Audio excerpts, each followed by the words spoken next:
Uma das coisas em que baseia-se o livro Design da Criatividade Objetiva é: todo mundo já inventou alguma coisa. Então, a criatividade é uma coisa tão incrível, mas tão incrível, que você precisa desmistificar um pouco ela. Eu não me lembro agora se foi Platão ou Sócrates, mas há uma teoria de que existe o mundo perfeito na filosofia grega. Existe o mundo perfeito, o mundo imaculado, o mundo onde as ideias existem. Na filosofia judaica, no pensamento judaico, também acontece a mesma coisa. Existe o mundo da emanação, que é um mundo onde tudo existe de forma perfeita, e existe o mundo real. O mundo real, ele precisa ser mais material, ele precisa descer de lugares ocultos, de lugares distantes, onde a matéria não existe, onde não existe imperfeição, onde só existe a construção perfeita de todas as coisas. Essas duas ideias, elas, embora não sejam aparentemente parecidas, elas não são totalmente iguais. A gente tem que entender que tudo quanto existe na forma de idealização, ele vai ser muito mais perfeito do que a realidade. Então, todas as vezes que qualquer um empresário ou pessoa que é criativa, ou que faz um trabalho com esmero e querendo fazer o melhor possível, até às vezes dito como perfeccionista, tem sempre um problema. Nunca vai estar tão perfeito quanto nas ideias dele, porque a máquina mais perfeita do mundo é a mente humana. E a mente humana tem a capacidade de construir as coisas melhores e mais perfeitas possíveis. Então, a exigência de se construir algo criativo e perfeito é ainda maior. Então, o livro trata um pouco disso. Gente, pé no chão. Nem tudo será extremamente perfeito. Eu falo no livro em que eu era uma pessoa que me via como analítico, me via muito como uma pessoa de datas, de fórmulas, data que eu digo data, né? De dados, de construção estratégica. Mas a percepção que a maioria das pessoas tinham ao meu respeito é que eu era um cara criativo. Então, pra mim, isso foi um choque. Eu falei, poxa, e nenhuma das pessoas se falaram umas com as outras, mas elas vieram pra mim dentro de um processo e falaram: olha, você é o cara extremamente criativo, ou você é o cara mais criativo que eu conheço, ou então você é um cara mega criativo. Eu falava, cara, eu sou um cara de análise, eu sou um cara de construção, sou um cara de planejamento, mas os meus resultados eram criativos. Eu vou dizer uma coisa pra vocês. O que acontece com uma pessoa que ela é extremamente criativa no sentido da palavra super genial? Essa pessoa, ela provavelmente vai ser escrava do melhor trabalho que ela teve e sempre vai ficar comparando com esse. E ela vai depender de um momento criativo, de um momento onde aquela ideia, uau, surge perfeita. E quem está escravo dessa ideia nunca vai produzir mais de um ou dois cases de sucesso no máximo.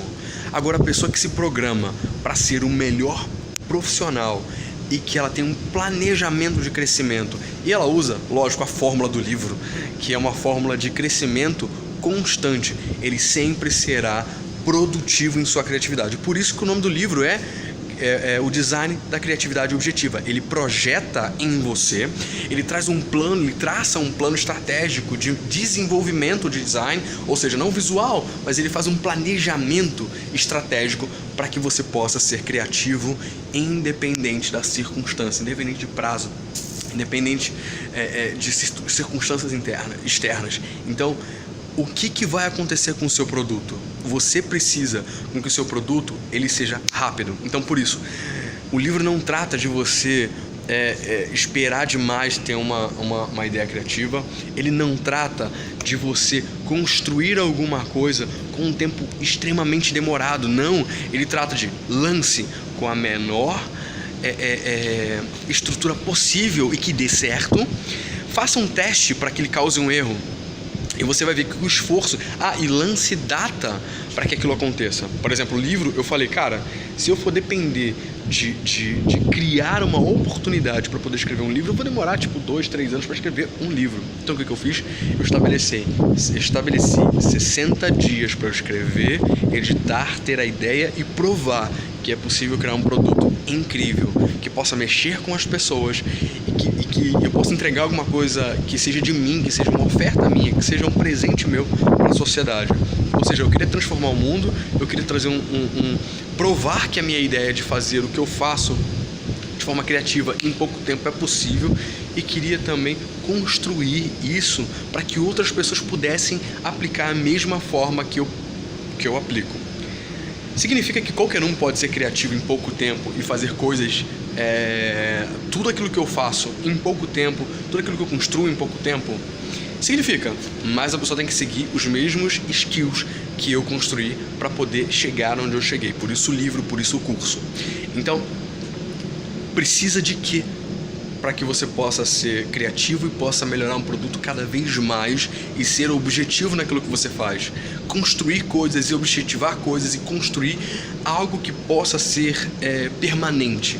Você precisa ser constantemente desafiado a fazer o bom no menor tempo possível. É um treinamento, é um mindset. Você precisa estar assim para que você possa chegar aonde eu estou agora. Eu demorei alguns anos, demorei 18 anos na minha carreira para chegar onde eu estou agora.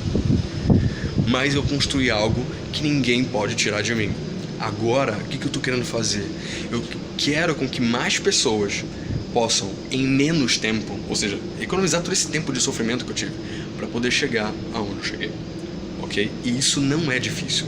Só precisa seguir entre aspas, uma fórmula para chegar lá. E não é uma coisa que você possa fazer, vou fazer hoje, amanhã eu não faço. Não é uma coisa que eu posso dizer, não, eu vou fazer esse ano, mas esse ano que vem eu não faço. Enquanto você tiver um produto e uma missão nas mãos, aí é que tá, você tem que fazer exatamente aquilo que você gosta muito. Quando você faz alguma coisa que você gosta muito, você vai continuar essa frequência de melhoria, de construção, e isso não vai parar. Ok? Uma das coisas que eu falo no livro é sobre essa desmistificação da criatividade. Eu falo também sobre a constância de você melhorar aquilo que você faz. Mas eu também falo sobre um dos princípios fundamentais quando você está falando de construir um produto, que é a comunicação. Um briefing não é uma linguagem técnica na área de publicidade, propaganda ou design, ou marketing. Não, o briefing é algo que a gente faz no dia a dia e a gente não percebe, que é entregar e dar feedbacks. Ou seja, você falar sobre o que você achou de alguma coisa ou não achou. É você construir uma comunicação detalhista, mas que ela seja precisa. Não gaste tempo explicando demais.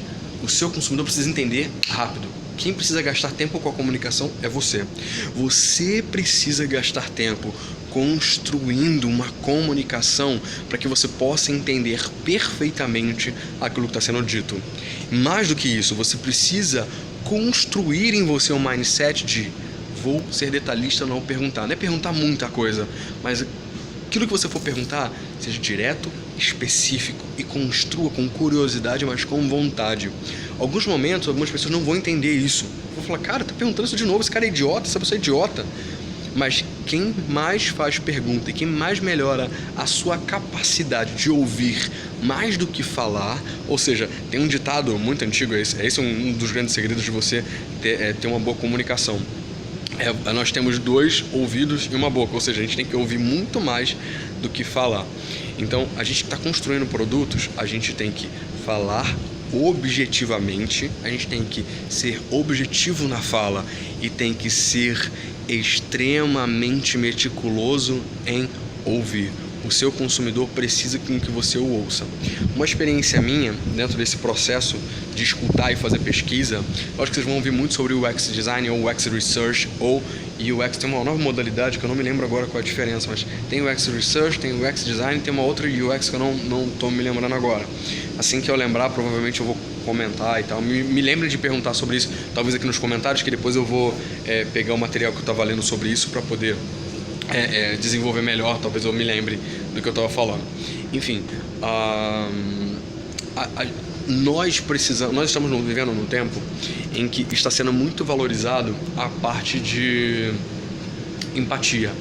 Mas a empatia, eu falo isso um pouco no livro, a empatia só pelo fato de você se sensibilizar, isso não te ajuda a resolver problemas das pessoas. Porque a pessoa está lá como aconteceram com os alemães na Segunda Guerra. Muitos deles eram empáticos em relação à situação dos judeus. E no mundo todo estava tendo empatia em relação aos judeus, mas ninguém fazia nada para mudar a coisa.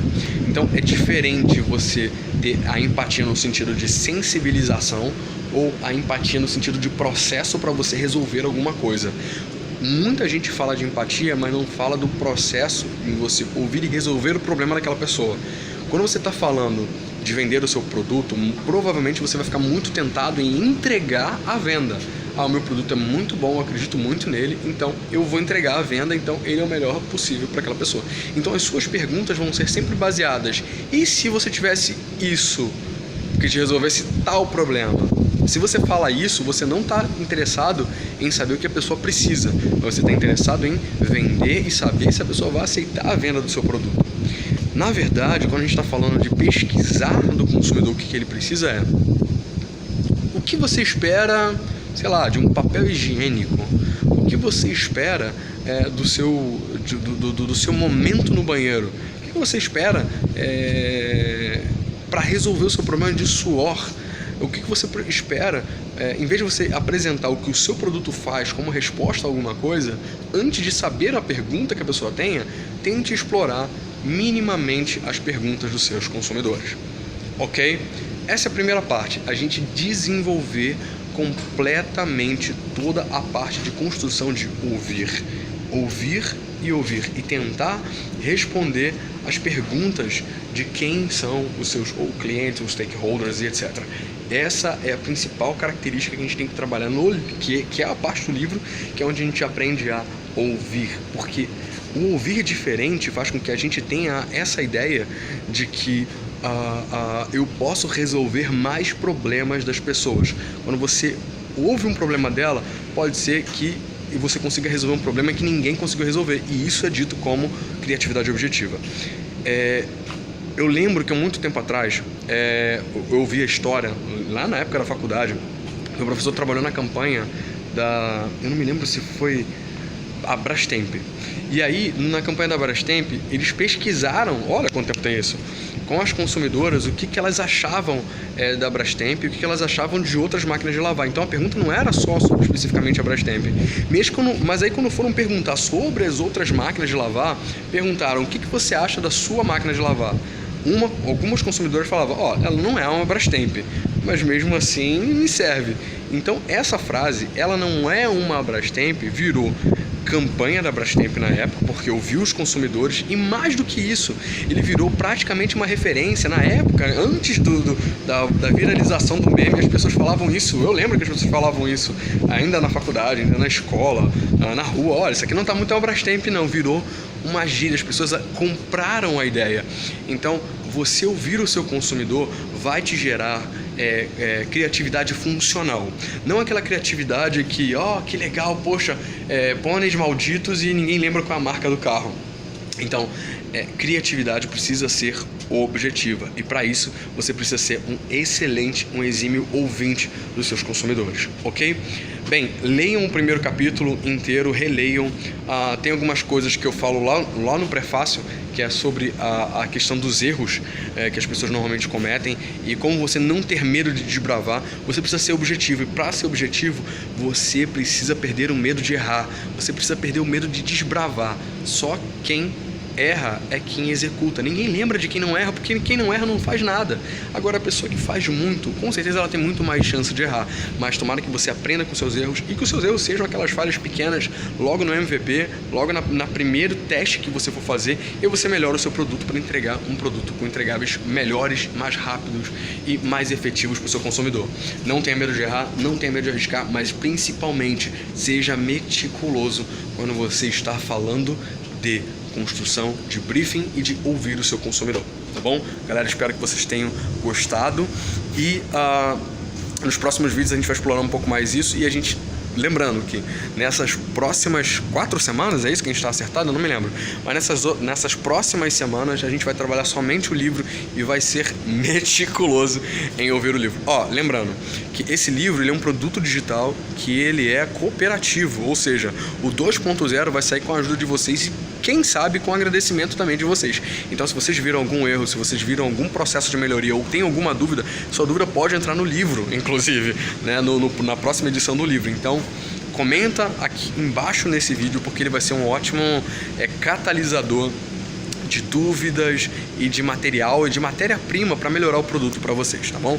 Um abraço, seja criativo, seja genial, tchau!